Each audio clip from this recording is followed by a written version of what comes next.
Hello there! So, on my channel, I usually discuss the story of Magic. You know, I'm all about the lore, the flavor, but I usually stay away from talking about Magic's actual cards and gameplay. But I thought, why not shake it up a bit? And, in honor of the new set, Commander Masters, talk about my favorite way to play Magic the Gathering, Commander. Commander, unlike your ordinary old games of Magic, is played with a 99-card singleton deck, helmed by a legendary creature, or commander, that can be cast multiple times throughout the game. I actually have several commander decks of my own making, my pride and joys being a Karlov of the Ghost Council life gain deck, and a Verizal the Split Current kicker deck. These decks, like most, are really built around their commanders, and are chock full of cards that synergize really well with them. Karlov, for instance, has an ability that makes him bigger whenever you gain life, so that deck is full of cards that gain life and have other effects that trigger when you gain life. Verizal, meanwhile, can copy cards you cast with Kicker when you remove +1/+1 counters from him. So that deck has tons of Kicker cards, counter doublers, and additional copying effects. You get the picture. But Commander doesn't have to be all about high-powered cards and perfectly optimized turns. Sometimes you just want to have a fun time with a more relaxed deck.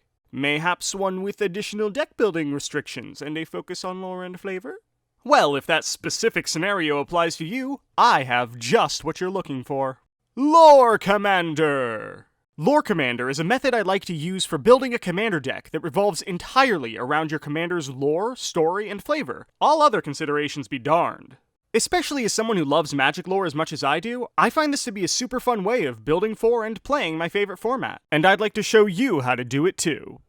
Before we jump into the rest of the video, I'd just like to give a huge thanks to Wizards of the Coast for sponsoring this video as my first proper video of the Ambassador program. And keeping with that, I'd like to let you know about Magic's new set, the aforementioned Commander Masters. This is the first Masters reprint set for the Commander format, and as someone who's already gotten to open plenty of boosters for it, I can personally say that this set has been one of the most enjoyable experiences in a while for someone like me who just loves cracking packs. There's tons of awesome reprints and over 120 legendary creatures, my personal favorite type of card, many of which have super cool art treatments, like these gorgeous frame-breaking cards, and the really interesting and unique borderless profile legendary cards. Click my personal link down in the description to learn more, it would really help me out. And keep an eye out for Commander Masters, releasing August 4th. Alright, thanks for bearing with me. On with Lore Commander.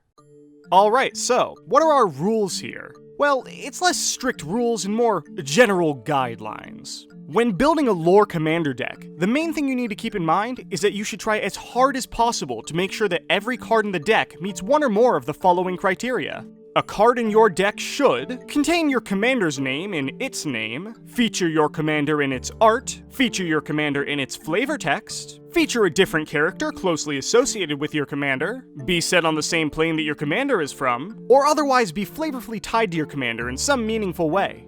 Of course, this whole thing is always going to be easier with more prominent characters and characters from known planes. Like, if you're just itching to build a prismatic Piper deck like this, I don't know what to tell you.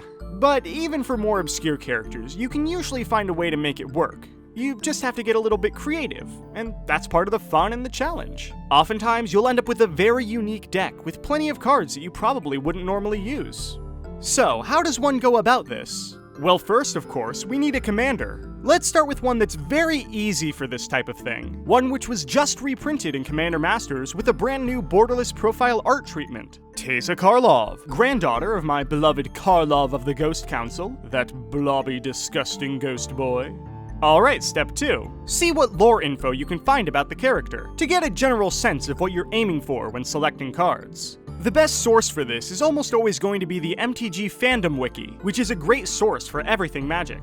For Teysa, there's a few things that immediately stand out that we can use. Teysa is a high-ranking official in the Orzhov Guild, and she lives on the plane of Ravnica. So we can keep both of those things in mind going forward. Some additional things to note are that she has an apprentice, Tomek Vrona, and she's worked closely with the planeswalker Kaya Kassir. Those characters both have cards in Teysa's colors, so we can jot them down too.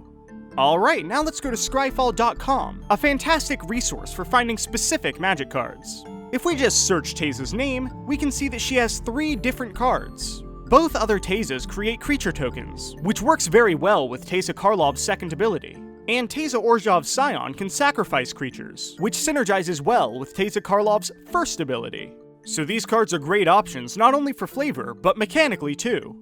Alright, how about we see what cards feature flavor text either from or about Teysa? Well, look at that. 8 non-land cards in Teysa's colors, including some solid cards for a black-white deck like Kaya's Wrath, some fun but lesser used cards like Obsidat's Aid, Ethereal Absolution, and Immortal Servitude, and even more obscure cards like Tidebearer Giant, Crypt Wailing, and Urbis Protector. I mean, have you ever even thought to use Tidebearer Giant in a deck outside of Limited before? Me neither, but that's the fun! My main man Karlov gets in too, and his life gain trigger will work well with Teysa giving all your tokens lifelink. Since we're putting Karlov in, let's toss in the other Ghost Council cards too. And while we're adding characters associated with Teysa, let's add Tomik and a couple Kaya cards. If we search for cards with Teysa in the art, we find 2 more to add, one of which is the frame-breaking, borderless version of Flawless Maneuver from Commander Masters. We actually get 1 more if we want to use the Secret Layer version of Path to Exile. Wait, where's Teysa in this? Oh, found her. Okay, so you don't get to see Teysa's face, but it's good to use nonetheless. So that's 19 cards out of 99. Now we can move on to cards more tangentially related to Teysa. Remember how Teysa is part of the Orzhov Guild on Ravnica? Well, that's really what makes this deck building restriction so easy for her. The Orzhov have been featured in numerous sets over the years, and there's many cards relating to that guild, so we really have the luxury of choice. With so many cards at our disposal, we can really hone in on ones that support Teysa mechanically, with creature tokens, death triggers, and life gain synergies. We can easily sort for Orzhov cards by searching for ones with the guild watermark. And bada bing bada boom, we really got a stew cooking. We can add some powerful cards like Blind Obedience and Mortify, a whole bunch of Haunt and Afterlife cards like Belfry Spirit, Knight of the Last Breath, and Seize the Soul, and some fun cards like Death Pact Angel and High Priest of Penance. We also get plenty of mana rocks in the form of Orzhov's Signet, Keyrune, Locket, and Cluestone, which is important since if you're building a deck like this while keeping strictly to the theme, you're usually not going to end up with staples like Sol Ring and Arcane Signet, but I don't think anyone would fault you for using those anyway. Okay, I might fault you a little bit. Lastly, for non-land cards, we can look at cards that have Orzhov-related art but lack the watermark. These are mostly cards from a Ravnica set that for whatever reason didn't get a watermark, cards from one of the many Commander products, or reprints of cards with new art in Masters sets. Bond of Discipline, Cruel Celebrant, Orzhov Advocist, Seal of the Guild Pact, Ultimate Price, and the borderless Double Masters version of Council's Judgment all get in. And we also get a very powerful inclusion in the form of Smothering Tithe, another card that was just reprinted with new frame-breaking art in Commander Masters. Although I think either the original art or the Double Masters 2022 art works best for this. Alright, now we're on to lands. Obviously, we focus first on lands set on Ravnica. Orzhov Guildgate, with Teysa flavor text of course, Godless Shrine, Orzhov Basilica, and Orzhov of the Church of Deals are all givens due to their connection with the Orzhov. The Commander Legends version of Mana Confluence has flavor text from Teysa, so that gets in. Ghost Quarter, Guildmage's Forum, Pillar of the Perunes, Transguild Promenade, Gateway Plaza, Rogue's Passage, Emergence Zone, we can fill our lands fairly nicely. Of course, this doesn't leave us with too many non-basics that just produce our colors, white and black, and we're left without Command Tower, an auto-include in any multicolor deck. If you feel the need to have a more rounded mana base, feel free to add Command Tower and some other dual lands. Just know that if you do, you have forsaken the spirit of this deck-building challenge, and I will never be able to forgive you. As for the basics we'll be using to finish off our deck, we can use any of the plains and swamps that are set on Ravnica, but my personal favorites for this deck, and the ones I use in my Karlov deck, are the Guild Kit basics, which have nice Orzhov art, as well as a cool Orzhov design in the text box. And there we have it, a super flavorful and lore-based deck for Teysa Karlov. I call it Teysa's Treasure Vault of Lore. Okay, not the best name, but go easy on me. Clever deck names are tricky. Moving on, now for a commander that gets a bit trickier.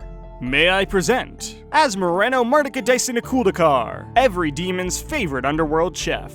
But for time and simplicity's sake, we'll just call her Asmor. Asmor is a chef from Dominaria who's been quoted in the flavor text of several cards as having written the Underworld Cookbook. She eventually got her own card in Modern Horizons 2, and part of the reason it took so long was because they couldn't figure out how to fit her whole name on a card and still include a mana cost. So they just didn't. Anyway, let's start the process, same as last time. Popping over to the Magic Wiki, we can see that Asmore was a chef who summoned a demon named Vincent and, in order not to be eaten by him, agreed to become his personal chef for 7 years and 7 days. After her time of servitude was up, at Vincent's request, she wrote the Underworld Cookbook, which contained all her recipes. So, although we have a nice little blurb for Asmore's cooking career, that's about all we got. Where do we start? Well, first we have the Underworld Cookbook itself, which is referenced in Asmore's rules text. Gotta have that. If we look for cards that reference Asmore in the flavor text, we have 3 cards in Asmore's colors, all quoting the Underworld Cookbook. Lightning Axe and Thrill of Possibility are especially good to have, since they both make you discard a card, which is necessary to even ever cast Asmore. We have a 4th card too in the form of Sauté, but it is a silver bordered card, and thus not strictly legal in Commander. However, it's really just a worse Lightning Strike, so I don't think many would take issue with you running it. We have 3 more cards that feature Asmore in their art, including the super fun card Chef's Kiss, and Kitchen Imp, which will play into our self-discard theme. Okay, so where do we go from here? We don't have nearly as strong a lead to follow as we did with Teysa and the Orzhov. Sure, we could just add a bunch of cards set on Dominaria, since that's Asmore's home plane, but that's not very sporting, is it? Well, let's work with what we got. Asmore summoned a demon named Vincent, right? Well, Vincent was a type of demon called a Lord of the Pit, so there's a card we can add. Outside of that, though, there's not much else. So let's expand our horizons, from cards directly related to Asmore, to cards that are more just generally related to Asmore, in terms of flavor. And what do we focus on there? That's easy. Flavor. Literally. Food and eating. We need to find cards that feature food, food being prepared, ingredients, cooking, eating, hunger. Asmore's a chef, and we need to drive that point home. If we manage to find some demons and imps that fit the bill, all the better, since that's Asmore's usual clientele and kitchen helpers respectively. So let's search for cards with, say, Feast in their name. Well, look at that, 21 cards in Asmore's colors. Unfortunately, not all of these quite work. There's a number of metaphorical feasts taking place, when we're looking for literal consumption of foodstuffs. There's also cards like Dusk Feaster and Feast of Blood, which are about vampires wanting to drink blood, not sit down for a nice banquet prepared by our dear commander, so I'm slightly hesitant about them. On the other hand, I think some of the feasting zombie cards will do nicely. I can see Asmore searing some nice human flesh steaks for her undead guests. Anyway, we come away with some great options like Master of the Feast, Feast of Succession, Feast of the Unicorn, Footbottom Feast, Feast of Sanity, Ghoul's Feast, and Scarab Feast. We have a number of flavor misses when we search for Hunger and Hungry as well, but we can at least add Ulamog, the Ceaseless Hunger, and Kroxa, Titan of Death's Hunger. Big hungry boys to eat up Asmore's cooking. Unnatural and unholy hunger is what they'll have, and hungry for more is what they'll be. Eat gives us a lot of fantastic options. Eaten Alive, Eater of Hope, Eater of the Dead, Eat to Extinction, and Flesh Eater Imp are all super fun and flavorful options. Moving through different eating-related terms like taste, feed, appetite, thirst, devour, glutton, we keep finding cards to add. We can also start looking at other kitchen concepts unrelated to consumption. Cards like Rain of Salt, Foreboding Fruit, and Golden Egg represent different ingredients, while Butcher's Cleaver, Giant Skewer, and Witch's Oven represent kitchen implements. Boil, roast, and bake into a pie are all food prep methods, and Hot Soup, Ginger Brute, and Just Desserts all represent food themselves. By searching for all cards that feature food in their art, we find Rapacious Guest, Tempting Witch, Dockside Chef, Disrupt Decorum. There's just so many cards that work with Asmore both in terms of flavor and mechanics. Even Liliana Death's Majesty gets in, as she's enjoying some nice zombie-prepared food and beverage. As for mana rocks, we have a bunch that have been set on Dominaria, including the new Commander Master's Borderless Sol Ring, so that's not too bad. Lands are similar, with cycling lands like Barren Moor, Forgotten Cave, Smoldering Crater, and Polluted Mire, dual lands like Sulphurous Springs, Geothermal Bog, Tressorhorn Sinks, and Urborg Volcano, and fetch lands like Bloodstained Mire and Rocky Tar Pit. We can even use the Secret Lair Blood Crypt if we want, which, although set on Innistrad rather than Dominaria, features vampires enjoying a nice, delicious blood fountain, with flavor text about refreshments. I think it's fine. And there's a few other miscellaneous non-basics that work too. As for basic lands, we could use any of the tons of mountains and swamps with Dominaria art, but honestly, none of them are really hitting for me. But there's a couple of basics from the original Jumpstart set that have very devilish and demonic aspects to them, which I think works well enough with the whole underworld thing Asmore's got going on. Ladies, gentlemen, and any who may not conform to that binary, let me invite you to relax. Let us pull up a chair as the dining room proudly presents your dinner. Bon appetit! Here's our finished deck, Asmoranomardicadaistinaculdacar's Underworld Restaurant, a feast of flavor. I admittedly like this name better than the last one, but I digress. So there we go, 2 entire commander decks focused on fabulous flavor. I had a lot of fun with this, and I hope you did too.